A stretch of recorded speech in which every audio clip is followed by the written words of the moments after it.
എല്ലാവർക്കും നമ്മുടെ പവിത്രം സീരിയലിൻ്റെ ഇന്നത്തെ പുതിയ വിശേഷത്തിലോട്ട് പോയാലോ?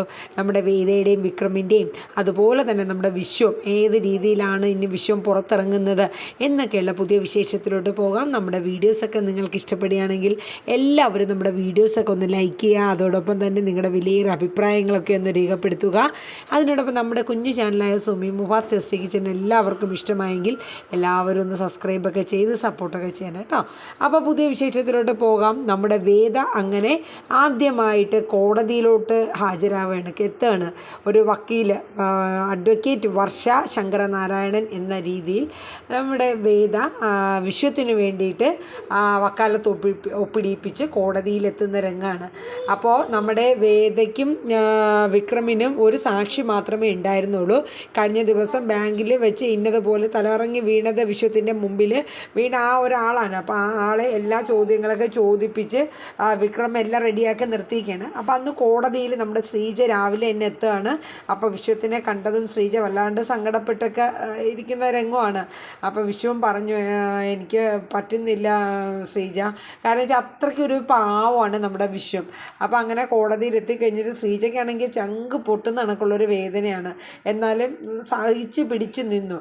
അപ്പോഴാണ് നമ്മുടെ വേദ വന്ന് ശ്രീജേട്ടത്തിൽ സമാധാനമായിട്ടിരിക്കുക, വിശ്വേട്ടന് മാത്രമായിട്ടല്ല ഞാനും എൻ്റെ ഏട്ടനും കൂടെ തമ്മിലുള്ള ഒരു യുദ്ധമാണ് ഇവിടെ വരാൻ പോകുന്നത് എന്നൊക്കെ പറഞ്ഞ് ഞാൻ എന്തായാലും ജയിച്ചെടുത്തിരിക്കും ശ്രീജേട്ടത്തി എന്ന് പറയുന്നുണ്ട്.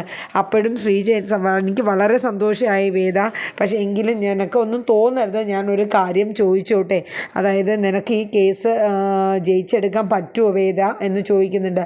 അപ്പോൾ വേദ പറയുന്നുണ്ട്, ഞാൻ എൻ്റെ സീനിയർ സാറിൻ്റെ അടുത്താണ് ഈ കേസ് ആദ്യമായിട്ട് അറ്റൻഡ് ചെയ്യാൻ പറഞ്ഞത്. അപ്പോൾ സാറ് തന്നെയാണ് പറഞ്ഞത് വേദ നീ തന്നെ പ്രസൻറ്റ് ചെയ്തോളാൻ. അങ്ങനെയാണ് വേദ ഈ കേസുമായിട്ട് മുന്നോട്ട് വന്നത്.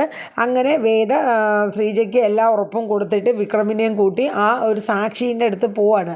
അയാളുടെ അടുത്ത് ചോദിക്കുന്ന ചോദ്യങ്ങളും അതിനോടനുബന്ധിച്ച് വരുന്ന കാര്യങ്ങളൊക്കെ പറഞ്ഞ് മനസ്സിലാക്കി കൊടുത്ത് അങ്ങനെ കോടതിയിൽ കേസ് തുടങ്ങുകയാണ്. അപ്പോൾ വിശ്വം കോർട്ടിനകത്ത് കൊണ്ട് നിർത്തിയിരിക്കുകയാണ്. അത് കഴിഞ്ഞിട്ട് നമ്മുടെ എതിർഭാഗം വക്കീൽ കാര്യങ്ങളൊക്കെ വിശ്വത്തിൻ്റെ അടുത്ത് ചോദിക്കുന്നുണ്ട്. താൻ എത്ര നാളായി ഈ കമ്പനിയിൽ വർക്ക് ചെയ്യുന്നു, താൻ ആ പൈസ എന്ത് ചെയ്തു, അതൊക്കെ വിശ്വം ഒക്കെ പറയുന്നുണ്ട്. പക്ഷേ അതിനെല്ലാം വളച്ചൊടിച്ച് എടുക്കുന്ന രീതിയിലാണ് നമ്മുടെ ശ്രീകാന്തിൻ്റെ വക്കീൽ അവിടെ പെർഫോം ചെയ്യണത്. കാര്യം അവർക്ക് ഒരു വോയിസും കിട്ടുന്നില്ല. തെളിവ് സഹിതം, അതായത് ഇത്ര രൂപ അവിടെ നിന്ന് എടുത്തു എന്നുള്ളതിന് എല്ലാ തെളിവുകളോടും കൂടിയാണ് അവർ കേസ് അവിടെ ചാർജ് ചെയ്തിരിക്കുന്നത്, FIR തയ്യാറാക്കിയിരിക്കുന്നത്. അങ്ങനെ നമ്മുടെ കേസ് തുടർന്നുകൊണ്ടിരിക്കുകയാണ്. അപ്പോൾ വക്കീൽ പല കാര്യങ്ങളും പറഞ്ഞ് വിശ്വത്തിനെ ഒരുപാട് അങ്ങോട്ട് മാനസികമായിട്ട് അങ്ങോട്ട് ഇതാക്കുകയാണ്. അതായത് ഇത്രയും ഒരു കമ്പനിയിൽ ഇത്രയും നല്ല 25,000 രൂപ ശമ്പളത്തിൽ വർക്ക് ചെയ്ത് നിന്നിട്ട് താൻ ഒറ്റയടിക്ക് ഈ 10 ലക്ഷം രൂപ താൻ എങ്ങനെയാണ് അടിച്ചെടുത്തത് എന്നൊക്കെയുള്ള രീതിയിൽ കുറേ ക്വസ്റ്റ്യങ്ങൾ ചോദിക്കുകയാണ്. അപ്പോൾ വേദയും ഇതിനോടനുബന്ധിച്ച് എതിർ ടീം വക്കീലിനോട് പല കാര്യങ്ങൾ പറയുന്നുണ്ടെങ്കിലും കൂടുതലും ശ്രീകാന്തിൻ്റെ ഭാഗത്താണ് കോടതിക്ക് ഇംപ്രഷൻ വരുന്ന കാര്യങ്ങളൊക്കെ വരുന്നത്. അങ്ങനെ വേദ ലാസ്റ്റായിട്ട് പറഞ്ഞു, എനിക്കൊരു സാക്ഷി ഇവിടെ കോടതി മുമ്പാകെ സാക്ഷ്യപ്പെടുത്തണമെന്ന് പറയുന്നുണ്ട്. അങ്ങനെ കോടതി സമ്മതിക്കുകയാണ്, ആയിക്കോട്ടെ എന്ന് പറഞ്ഞു. അപ്പോൾ അവർ ആ ആളെ കൊണ്ടുവരാണ്.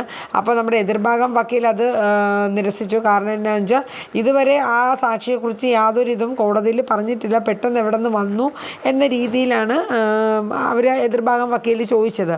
അപ്പോൾ വേദ കാര്യങ്ങൾ പറഞ്ഞ് മനസ്സിലാക്കി കോടതിയുടെ സമ്മതത്തോടു കൂടി അയാളെ കൊണ്ടുവന്ന് നിർത്തി കേസുകൾ ചോദിക്കുകയാണ്. അതായത് വിശ്വൻ എന്ന് പറഞ്ഞ വ്യക്തിയുടെ കയ്യിൽ നിന്നും ആ ബാഗ് എപ്പോഴാണ് മാറ്റപ്പെട്ടത്. അപ്പോൾ അയാൾ പറയുന്നുണ്ട്, ഞാനും വേറൊരാളും കൂടെ ഇന്ന കമ്പനിയിലെ മാനേജർ പറഞ്ഞിട്ട് ഞങ്ങൾ വന്ന് നിന്നു, എന്നിട്ട് എനിക്കൊരു നെഞ്ചുവേദന പോലെ വന്ന് ഞാൻ അഭിനയിച്ച് ഇങ്ങനെ താഴെ വീഴും പോലെ വന്നതും കറക്റ്റ് വിശ്വം വന്ന് ഈ ആൾ വന്ന് നിൽക്കുന്നതിൻ്റെ സമയത്താണ്, ബാങ്കിലോട്ട് വന്ന് ഇറങ്ങിയ സമയത്താണ് ഞാനിങ്ങനെ അഭിനയിച്ചത് എന്നൊക്കെ പറഞ്ഞിട്ട് കാര്യങ്ങൾ പറയണം. ആ സമയത്ത് എന്നെ പിടിക്കുന്ന സമയത്ത് ഇയാൾ ആ ബാഗ് താഴെ വെച്ച സമയം എൻ്റെ കൂടെ ഉണ്ടായിരുന്ന മറ്റു വ്യക്തി ആ ബാഗ് മാറ്റിയിട്ട് അതേപോലെയുള്ള ഒരു ബാഗാണ് അവിടെ വെച്ചതെന്നും, എന്നിട്ട് ആ ബാഗ് മാനേജർ സാറ് കമ്പനിയിൽ പറഞ്ഞതുപോലെ അവരൊരു കാറിൽ വന്ന് കൊടുത്തു. ആ സാറിൻ്റെ കൂടെ വേറൊരു സാറും കൂടെ ഉണ്ടായിരുന്നു, ശ്രീകാന്ത് സാറും കൂടെ ഉണ്ടായിരുന്നു എന്നൊക്കെ ഇയാൾ പറയുന്നുണ്ട്. പക്ഷേ ഈ പറയുന്ന സാക്ഷി എന്ന് പറയുന്നത് ഭൂലോക തരികിടയാണ്. കാര്യം എന്ന് വെച്ചാൽ പുള്ളി ചെയ്യാത്ത തട്ടിപ്പും വെട്ടിപ്പുകളൊന്നുമില്ല, അങ്ങനത്തെ ഒരു ആളാണ്. അതുകൊണ്ടാണ് അയാൾക്ക് പൈസ കൊടുത്ത് ഈ ശ്രീകാന്തും ടീമുകളും ഇങ്ങനെ ചെയ്തത്. അപ്പോൾ കേസ് ഇങ്ങനെ പറഞ്ഞു എങ്കിലും നമ്മുടെ എതിർഭാഗം വക്കീൽ അത് സമ്മതിക്കുന്നില്ല. കാര്യം പുള്ളി വാദിച്ചത് ഇങ്ങനെയാണ്, അതായത് ഇത് ഗുണ്ടയായ വിക്രമും ജൂനിയർ വക്കീലായ വേദയും കൂടെ ചേർന്ന് ഒരു സാക്ഷീനെ രൂപപ്പെടുത്തിയെടുത്തതാണ് ഈ ആളെന്നാണ് അവർ പറയുന്നത്. അപ്പോൾ കോടതിയിലും അത് വേദയ്ക്ക് അത്രത്തോളം അങ്ങോട്ട് ഉറപ്പായിട്ട് ഉറപ്പിച്ച് പറയാനുള്ള തെളിവുകളൊന്നും തന്നെ ഇല്ലായിരുന്നു. പക്ഷേ എങ്കിലും വേദ പറ്റുന്നിടത്തോളം എല്ലാ രീതിയിലും വേദ നല്ല രീതിയിൽ തന്നെ പ്രസൻറ്റ് ചെയ്തു. പക്ഷേ അതിനിടയിൽ നമ്മുടെ ശ്രീകാന്തിൻ്റെ വക്കീൽ ഇടയ്ക്കിടയ്ക്ക് പറയുന്നുണ്ടായിരുന്നു, ഒരു ജൂനിയർ വക്കീൽ എന്ന നിലയിൽ പല കാര്യങ്ങളും കോടതിയിൽ എന്ത് സാക്ഷികളെ എങ്ങനെ കൊണ്ടുവരണമെന്നും ഏത് തരത്തിലുള്ള സാക്ഷികളെയാണ് പ്രസൻറ്റ് ചെയ്യേണ്ടതെന്നും നമ്മുടെ ജൂനിയർ ഡോക്ടർക്ക് അറിയില്ല എന്നൊക്കെ പറഞ്ഞ് കുറേ കളിയാക്കലൊക്കെ വന്നായിരുന്നു. അപ്പോഴേക്കും നമ്മുടെ ജഡ്ജി പറഞ്ഞു, താൻ ഇടയ്ക്കിടയ്ക്ക് ഇങ്ങനെ ജൂനിയർ വക്കീൽ എന്നുള്ളത് ഇങ്ങനെ പറയേണ്ട കാര്യമില്ല. എന്തായാലും വേദയ്ക്ക് ആ സാക്ഷിയെ സംബന്ധിച്ചിട്ടുള്ള കാര്യങ്ങൾ വിലയിരുത്താൻ പറ്റിയില്ല. അത് കോടതിയുടെ വിലപ്പെട്ട സമയം പാഴാക്കുന്ന രീതിയിലായി പോയി എന്ന് പറഞ്ഞ് വേദയ്ക്ക് ഒരു താക്കീത് കൊടുക്കുകയാണ്. അത് കഴിഞ്ഞ് പിന്നീട് കാണിക്കുന്ന രംഗം എന്ന് പറയുന്നത് നമ്മുടെ ശ്രീകാന്തിൻ്റെ വക്കീൽ ഒരു തെളിവായിട്ട് വരെയാണ്. അതായത് വിക്രം ഒരു ഫ്ലാറ്റ് വാങ്ങുന്നതിന് വേണ്ടിയിട്ട് 5 ലക്ഷം രൂപ അഡ്വാൻസ് കൊടുത്തതായിട്ടുള്ള ഒരു ഒപ്പിട്ട് കൊടുത്തതിൻ്റെ ഒരു ഫോട്ടോ കോപ്പി, ഇതിൻ്റെ ഒറിജിനൽ വേണമെങ്കിലും കോടതി മുമ്പാകെ സമർപ്പിക്കാമെന്ന് അവരെ വക്കീൽ പറയുന്നുണ്ട്. അപ്പോഴേക്കും വേദ എഴുന്നേറ്റിട്ട് പറഞ്ഞു, ഒരിക്കലും ഈ ഒരു ഇങ്ങനെ സാക്ഷിയായിട്ട്, അതായത് ഈ ഒരു ഫ്ലാറ്റിൻ്റെ കാര്യം ഒരിക്കലും അത് സത്യമായിട്ടുള്ള കാര്യമല്ല, അത് എൻ്റെ കക്ഷി ഒരു ചിട്ടിക്ക് വേണ്ടിയിട്ട് ചേർന്ന ഒരിതാണ്, പക്ഷെ അത് ഒരു ഫ്ലാറ്റ് വാങ്ങാനോ അഡ്വാൻസ് കൊടുക്കാനോ ആയിട്ടുള്ളതല്ല എന്ന് വേദ തറപ്പിച്ച് പറയുന്നുണ്ട്. അപ്പോൾ വക്കീൽ പറയുന്നുണ്ട്, എന്തായാലും ഒരു സാക്ഷിയെ നിങ്ങൾ കൊണ്ടുവന്നതിൽ നിങ്ങൾക്കത് അടിസ്ഥാനരഹിതമാണ് അല്ലെങ്കിൽ അടിസ്ഥാനമായിട്ടുള്ളതാണ് എന്നുള്ളതൊന്നും ഉറപ്പുവരുത്താൻ നിങ്ങൾക്ക് കഴിഞ്ഞിട്ടില്ല. അത് കഴിഞ്ഞിട്ട് നമുക്ക് കോടതിയുടെ വിലപ്പെട്ട സമയമാണ് നിങ്ങൾ കളഞ്ഞത്, അതൊക്കെ ഒന്ന് തീരുമാനം എത്തിച്ചിട്ട് നമുക്ക് ഇതിനെ സംബന്ധിച്ച് കേസ് അന്വേഷണത്തിനായിട്ട് ആക്കാമെന്ന് പറയുന്നുണ്ട്. അപ്പോൾ നമ്മുടെ ജഡ്ജി ആ കേസ് ഫയൽ കുറച്ച് ദിവസത്തേക്ക് മാറ്റി അങ്ങോട്ട് വെക്കുകയാണ്. കാരണം എന്ന് വെച്ചാൽ ഇതിലിപ്പോൾ ഒരു സാക്ഷിയെ വേദ കൊണ്ടുവന്നത് തെളിയിക്കാൻ പറ്റിയിട്ടില്ല. അപ്പോൾ എതിർ ടീമുകാർ ഒരു ഫ്ലാറ്റിന് അഡ്വാൻസായിട്ട് 5 ലക്ഷം രൂപ കൊടുത്തു എന്ന് പറയുന്നത് വേദ അത് പിന്നെ നിഷേധിച്ച രീതിയിൽ അത് ഒബ്ജക്ഷൻ യുവർ ഓണർ പറഞ്ഞ് വേദ അത് കോടതിയിൽ ഇതാക്കിയിട്ടുണ്ട്. അപ്പോൾ ഏകദേശം ഇന്ന് അങ്ങോട്ടും ഇങ്ങോട്ടും ഉള്ള ഈ വാദ കേസുകളാണ്. അതിൻ്റെ ഇടയിൽ നമ്മുടെ ശ്രീകാന്തിനെ കോർട്ട് കയറ്റി വിവരിക്കുന്നുണ്ട്. ശ്രീകാന്ത് എത്ര നാളായി ഈ കമ്പനി തുടങ്ങിയിട്ടൊന്നും, വിശ്വം അതിന് മുന്നേ ഉണ്ടായിരുന്ന സ്റ്റാഫാണോ എന്നുള്ളതൊക്കെ ചോദിച്ച് അവരുടെ വക്കീൽ എന്നെ കുറേ കാര്യങ്ങൾ ചോദിച്ച് മനസ്സിലാക്കുന്നുണ്ട്. എൻ്റെ ശ്രീകാന്തിനോട് ചോദിക്കുന്നുണ്ട് വക്കീൽ, ഈ വ്യക്തി ആ കള്ളനായിട്ട് നിന്ന ഒരു സാക്ഷിയില്ല, അയാൾ അറിയുമോ എന്നൊക്കെ ചോദിക്കുമ്പോൾ ഞാൻ എന്തിനാണ് എൻ്റെ സ്വന്തം കമ്പനിയിൽ പൈസ തന്നെ എടുത്ത് മാറ്റിയിട്ട് ഞാൻ എന്തിനാണ് അങ്ങനെ ചെയ്യുന്നത്, അങ്ങനെ ആരെങ്കിലും ചെയ്യേണ്ട കാര്യമുണ്ടോ എന്നും ചോദിച്ചിട്ട് അവരുടെ വക്കീൽ എന്നെ ഒരു പരിഹാസ ചിരിക്കുകയാണ്. അപ്പോൾ എന്തായാലും ഇന്നത്തെ വാദം നമുക്ക് നോക്കുകയാണെങ്കിൽ നമ്മുടെ ശ്രീകാന്തിനും ടീമിനും കുറച്ചൊക്കെ പോസിറ്റീവായിട്ടുള്ള കാര്യങ്ങൾ തന്നെയായിരുന്നു. അപ്പോൾ വേദയ്ക്ക് പിടിച്ചു നിൽക്കാനുള്ള ഗ്രിപ്പ് കിട്ടിയില്ല. അങ്ങനെ കോടതിക്ക് തക്കതായ തെളിവുകളും കാര്യങ്ങളും ഉറപ്പ് വന്നാൽ മാത്രമേ വിശ്വത്തിന് ജാമ്യം കിട്ടുകയുണ്ടായിരുന്നുള്ളൂ. അങ്ങനെ വിശ്വത്തിന് ജാമ്യം കിട്ടിയില്ല. എന്തായാലും തിങ്കളാഴ്ച വീണ്ടും നമ്മുടെ കോടതി കൂടുന്നുണ്ട്. ആ സമയത്ത് വിശ്വത്തിന് വേണ്ടിയിട്ടുള്ള എല്ലാ കരുനീക്കങ്ങളും നമ്മുടെ വേദ ചെയ്യുന്നുണ്ട്. അപ്പോൾ ഇന്നത്തെ കോടതി കേസ് ഇങ്ങനെയാണ് വിരമിച്ചത്. അപ്പോൾ ഇന്നത്തെ ഇൻട്രോയിൽ ഏകദേശം ഇങ്ങനെയൊക്കെയുള്ള കാര്യങ്ങളാണ്.